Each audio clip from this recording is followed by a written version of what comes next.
High Desert State Prison, located in Susanville, California, would first open its doors in 1995 and today houses approximately 2,900 medium to maximum custody inmates.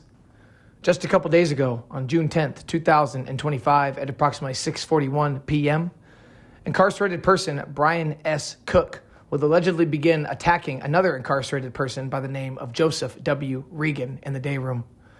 And although staff was immediately able to respond and stop the incident, Reagan, even after having life-saving measures performed on him, was pronounced deceased at 7:17 p.m. Two men sentenced for murdering a man at Calipatria State Prison. Aaron Tyler Glenn was murdered by Brian Cook and Charles DeMar in 2018. Both the defendants will be eligible for parole consideration after 20 years. DeMar is already serving a life sentence, while Cook was scheduled for release on parole this December. Earlier this year, 8 Calipatria State Prison personnel and 2 Imperial County District Attorney's Office investigators testified on behalf of Glenn's murder.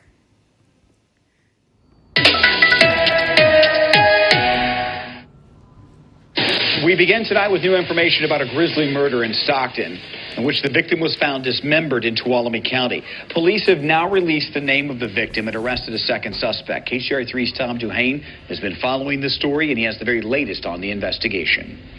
Stockton police say that 48-year-old Michael Jones was a resident of this house on Mist Trail Drive. A resident's neighbors say he shared with other adults. Investigators found a bloody murder scene inside on Thursday, but no victim. There's speculation that Jones was killed and dismembered inside before being driven to Tuolumne County. People in the Weston Ranch neighborhood are stunned. It's pretty quiet out here, so I wouldn't have imagined anything like that happening around here, but you just never know who your neighbors are. It's just terrible. I mean, this neighborhood used to be so nice for the first 4 or 5 years, and then all this. Now under arrest for murder is 38-year-old Brian Cook. Detectives traced him to a campground in Groveland on Friday and listened to what they found. Our homicide detectives, while they were just looking around the campsite, located a human torso in the campfire. They later discovered other body parts inside of Cook's vehicle nearby. Then today, 48-year-old Valentina Paz was also arrested for homicide and conspiracy. She was found Friday at a home in Groveland. Neighbors say she also lived here. But so far, investigators say the motive in this bizarre case is unclear. What was the relationship between the victim and alleged killers? Why such a brutal attack? And why was the victim driven to a campground 80 miles away? Meanwhile, detectives here have been working around the clock to get those answers. Even though 2 people are in custody, they say this case is open and very active. In Stockton, Tom Duhane, KCRA 3 News.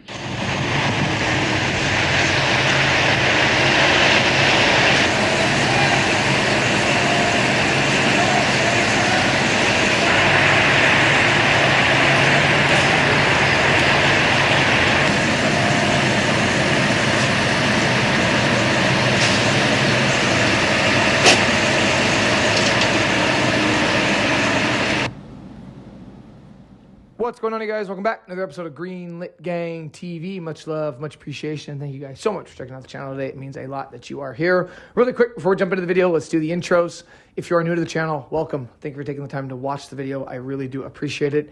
If you do end up liking it, go back, check out some other videos, check out some other content, and let me know what you think.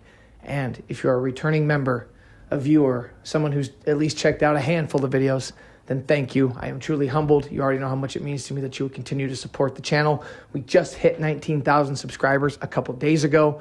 We are on the road to 20K. If you have watched even a few of my videos this year, then you already know that 20K was the goal for all of 2025. And it looks like we're going to hit that this month, which is exactly halfway through the year. So again, thank you. I am truly humbled. And lastly, if you like what you see, if you like what you hear, hit the like button, hit the comment button, engage in some conversation, and lastly, please do subscribe. We are growing this channel. It is nothing without you guys. Thank you so much, guys.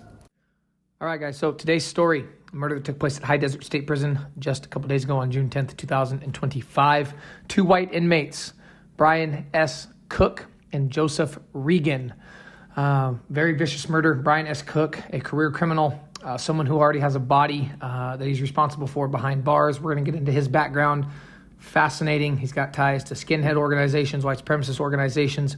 Brian Reagan, the crimes that put him behind bars, vehicular homicide, but not just a regular vehicular homicide, not just like, drunk driving accident that killed somebody. No, he went on quite a crash out mission and definitely got himself well-deserved prison time. We're going to read into his background as well. But let's start first with the article from the CDCR a day after the murder, and then we'll go from there. California Department of Corrections and Rehabilitation officials are investigating the June 10th, 2025 death of an incarcerated person at High Desert State Prison as a homicide. At approximately 6:41 p.m., incarcerated person Bryan S. Cook allegedly attacked another incarcerated person, Joseph W. Reagan, in the day room. Staff quickly quelled the incident and immediately initiated life-saving measures on Reagan. Reagan was taken to the prison's triage and treatment area where he was pronounced deceased by medical staff at 7:17 p.m. No staff or additional incarcerated people were injured. Officers recovered an inmate-manufactured weapon at the scene. Cook was moved to the restricted housing pending investigation into this case. Officials have limited movement in the area where the attack occurred to facilitate the investigation being conducted by HDSP Investigative Services, the Lassen County District Attorney's Office, and the Lassen County Coroner. The Office of the Inspector General was notified, and the Lassen County Coroner will determine Reagan's official cause of death. Reagan, 44 years old, was most recently received from Tulare County on January 15th, 2009, so he'd been down for a while. He was sentenced to serve 10 years for vehicular manslaughter and was sentenced to an additional sentence by Lassen County for multiple in-prison offenses, including assault with a deadly weapon. Cook, 49 years old, was most recently received from Imperial County on August 5th, 2016. He was sentenced to serve life with the possibility of parole for second-degree murder. And man, Reagan's crimes, some of his background, really interesting, but Cook's is really fascinating. You can almost do a whole video just on him. But first, this is Joseph Reagan, our victim, his background. This is an article from November 5th, 2008. This is a breakdown of these vehicular manslaughter charges. Really pay attention to the details in this case. It's not just a regular, like I said, drunk driving. Hey, I accidentally blew a red light, killed somebody, or was running from the cops. No, it is running from the cops, but this guy stole multiple cars, put a lot of people's lives in danger, ended up killing somebody. It's pretty crazy. A man who stole 2 vehicles, crashing both on the same day this summer and killing a Lindsay man in the process, will serve a lengthy prison term after pleading no contest to gross vehicular manslaughter. Joseph Wesley Reagan, 28 at the time, accused of homicide in connection with the fatal June 4th accident, entered a plea to amend the original charges levied against him in Tulare County Superior Court. Reagan appeared before Judge Juliette Bucone in chains in orange jail attire after his plea was worked out between defense attorney Tim Rote and Deputy District Attorney Samantha Arnick. Facing murder charges in connection with the death of 32-year-old Lindsay resident Jose Manzo, Reagan pleaded no contest to the lesser charge of gross vehicular manslaughter. Reagan, who took numerous deep breaths as he stood before Judge Bucone, was on probation at the time of the accident on Highway 65 and Hermosa Street in Lindsay. Reagan acknowledged running a red light and then crashing the stolen Dodge Durango into Manzo's vehicle. The collision injured 2 others, sending them to the hospital. Reportedly slightly injured, he was seen hobbling away from the collision. This is Reagan, who just crashed and killed somebody. He gets out, he hobbles away from the collision, and about 6 hours later, this is 6 hours after that initial accident, reportedly broke into a Lindsay home and stole another car, a 2006 Pontiac Grand Am. Reagan acknowledged crashing the Pontiac into a U.S. Forest Service fire truck later that day on Highway 190 near Balk Park Road, north of Springville. Families of the victims were not present at the proceedings. Reagan was allegedly under the influence of a controlled substance at the time of the crimes and on probation, Arnick said. Bucone addressed Reagan several times. Quote, "Do you understand the terms of your plea deal?" she asked. He took a deep breath. "Yes," he said quietly. Because he has 4 strikes against him, Bucone made it plain, and Reagan said he understood that if in the future he commits the smallest felony, the minimum amount of time in state prison would be 45 years. Quote, "That means if he steals a candy bar, he faces 45 to life," Arnick said, clarifying the consequences of the 7 counts against Reagan. Formal sentencing is scheduled for January 6th, at which time he will be sentenced to 17 years and 4 months in prison. What's crazy is a lot of these guys that end up dying, what I notice is if they just did their original prison sentence, they wouldn't have been in prison at the time they were killed. But again, it's like we talk about, a lot of these guys that go in and they pick up additional charges, additional time. Now, Bryan S. Cook, man, this guy's story is crazy. He's a very violent individual. A lot of run-ins with skinhead organizations, white supremacist organizations. He would definitely classify as one as well. And we're going to jump into this. This is an article from January 5th, 2014 out of Stockton, California. Stockton police have released the name of a homicide victim whose body was found in pieces at a campground in Groveland. Investigators said the victim was Michael Shane Jones, 48 years old, of Stockton. 38-year-old Bryan Cook of Stockton had been charged in the killing. Police also charged Valentina Paz, 49 years old, with homicide and conspiracy. I'm just going to take a pause for a minute and talk about drug use in this. I'm not talking about it lightly, but when I put the picture up of Bryan Cook and Valentina Paz, especially the pic of Paz, she's smoked out. She's burnt out. That lady, she's been running for a long time. So again, drugs play such a crucial role in all of these crimes. Same with Reagan. It said at the time he was on the controlled substances. He's on meth.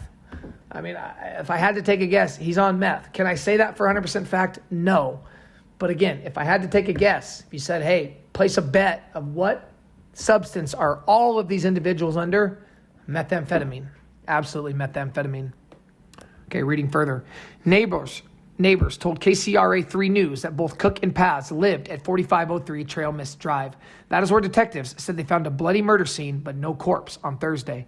Officers believe Jones was killed in the home and then transported to Tuolumne County. Neighbors said the house was rented by perhaps 4 adults. Residents in the Weston Ranch neighborhood said Saturday they were shocked. Quote, "It's pretty quiet out here, so I wouldn't have ever imagined anything like that happening around here," said Georgette Hutchins, who lives nearby. Quote, "But you just never know who your neighbors are. It's just terrible," said Tony Sebastio. Quote, "This neighborhood used to be so nice." Officials said Cook was tracked to a campground in Groveland on Friday. Our detectives, when they were just looking around the campsite, found a human torso in the campfire, said Stockton Police Officer Joe Silva. Detectives later found several body parts in a nearby vehicle belonging to Cook. Authorities have not revealed how they found Cook in a remote location 80 miles from Stockton. Although 2 suspects are now charged in the death of Jones, Silva admitted that the mystery continues. Quote, "The motive is still unclear," he said. Silva said the murder case remains open and active. After questioning another roommate, officers arrested Paz in Tuolumne County the following day. And then actually it ended up being revealed that the motive for the crime was financial, which makes perfect sense. Okay, fast forward. This is an article from 2018. This also involves Bryan Cook, and this time for an in-prison murder along with a fellow skinhead. This guy's going to ring bells. His name, that's Charles Boots DeMar. The last video you guys watched, I did make a note of it. I made a clip, a little heading clip. I captioned it. But this is the gentleman in that video. That's his arrest going on, where he's backing up and the police are arresting him with that Texaco/Jack in the Box. He's a notorious Sacramento skinhead, and that's who Bryan Cook was running with. And this is an article from 2018. They killed a guy in prison. Officials say a Sacramento skinhead street gang member is suspected in the slaying of a fellow white inmate in a California state prison. This is at Calipatria. The death of 36-year-old Aaron Glenn at Calipatria State Prison is the second prison slaying in less than a month with known white supremacist connections. Officials say Glenn died of stab wounds to the abdomen, chest, and neck. They named as suspects 43-year-old Charles Gilbert Boots DeMar, major member of the Sacramento Skinheads gang, and 42-year-old Bryan Cook. And I don't want to get this wrong, okay? I'm not saying Bryan Cook is a certified skinhead gang member. But it's mentioned many times throughout these readings that he has ties to skinheads, ties to other white supremacist individuals and organizations. Just want to make that clear. Sacramento County prosecutor says DeMar was convicted of assault and drug crimes benefiting the gang. All 3 were serving life sentences. So the victim, DeMar, and Cook. Glenn was from Tehama County. Cook from San Joaquin County, and DeMar from Sacramento County. Devlin Stringfellow, a founder of the Public Enemy #1 white supremacist gang, was slain at another prison last month. And this is an article from October 23rd, 2024. This was the sentence for that murder that took place in 2018. 2 men were sentenced to life in prison following a murder in the Calipatria State Prison, according to the Imperial County District Attorney's Office. Brian Cook and Charles Boots DeMar were sentenced for the murder of Aaron Tyler Glenn, the DA's office said. The DA's office says DeMar is currently serving a life sentence, while Cook was scheduled for parole in December of this year. Both will be eligible for parole consideration after 20 years. So, Cook commits this murder in 2018, when at the time, he's 6 years away from being paroled. Again, man, these guys just, it doesn't matter. They view things so differently. They view life from a completely different lens from you and I.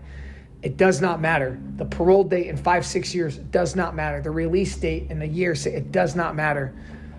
They're gonna come after you if there's work to be done, if there's debt to be repaid, if there's disrespect that's meant to be dealt with. They're gonna deal with it, and it's just absolutely crazy. So another murder in CDCR. I feel like the summer is absolutely going to be heating up. I feel like we're going to be getting another one of these very soon. Let me know what you guys think in the comments below. Until next time, peace.